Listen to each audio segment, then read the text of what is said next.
Phew, I felt traumatized just thinking about it. All the trigger warnings for this one. This happened back in the 90s. I was a new nurse in a small town in Appalachia. It was the middle of the night. A patient came in active labor. She was 40 weeks, 18-year-old, had prenatal care. There wasn't any warning signs. The only thing that was stressful about it is her support person was her dad. It may have been the first time I had had a dad be in the room. The little girl's mommy had died about 3 weeks before that. The environment was bittersweet in the room. So everything progressed normally. She gets ready to deliver. Only 2 nurses per shift, nurse and labor nurse. We call the house supervisor to man the unit while we're in delivery. Patient's dad was just this very distinguished gentleman. He was uncomfortable having to be in the room, but being a dad, he was there. When that baby came out, y'all, I got so afraid. I had only been a nurse about 2 years, and the baby was completely limp, no muscle tone at all. Its head was back at an odd angle, and it just was great. The doctor quickly cut the cord, handed it over to nursery. I holler out the door to the house supervisor and say, gather some help, and call the pediatrician. Our supervisor says she'll stay in the labor room with the mom and me, and the nursery nurse would take the baby to the nursery.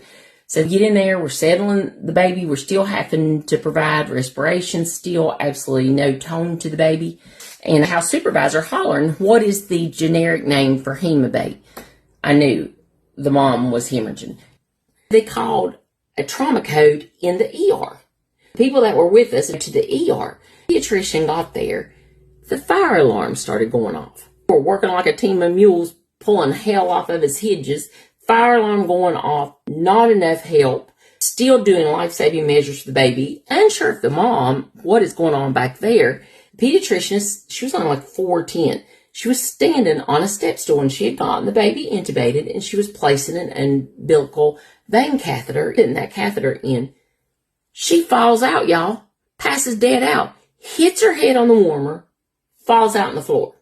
Never forget that nursery nurse saying to me, we went straight to hell. Hollering and hollering, assesses the scene. I tell him, help her. So the mom ended up being okay. She had to have blood. A lot went on, but she didn't have to go have a DNC or anything. Walked out in the hall, and the dad was squatted down against the wall, head in his hands. And you know, his whole world had just fell apart. And he was crying, and he was alone. I didn't have any answers for him. I felt utterly powerless to provide any kind of comfort to him. So I got home late, felt like I had been beat, y'all.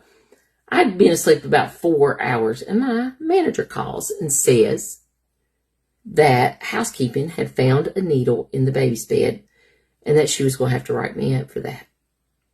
I didn't even believe that we were going to have that conversation. I swear I don't know why I ever worked another shift as a nurse. I swear to God I don't. So, that we had sent that baby to ended up having then to fly that baby to another university because they couldn't figure out what was going on with it, couldn't get it stabilized. But here's the second part of the story. It makes me glad that I didn't leave the profession of nursing. I was working 13 or 14 years later. I was told there was a patient in the recovery room and that the patient's guardian wanted to see me. And I was like, who is it? I don't know anyone having surgery today.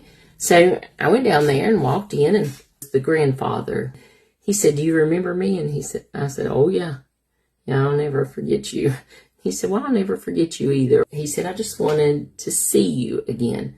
I said, here, are you here with me? He said, this is the baby you were with that night. I met her, and she was a beautiful little girl. She had some disabilities, but overall was healthy, and she'd broken her leg. She was having surgery.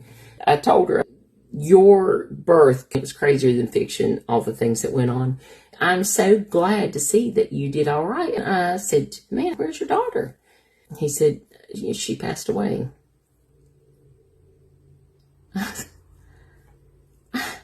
I'm so sorry. It's a very poor decision that led to her untimely death. He said, ma'am, from the time you met me and to this point, it's been 14 years. You were there on what I thought was the worst time of my life. 2 years later, I went through what was actually the worst time of my life, which was losing my child. He said, but my child left me this child.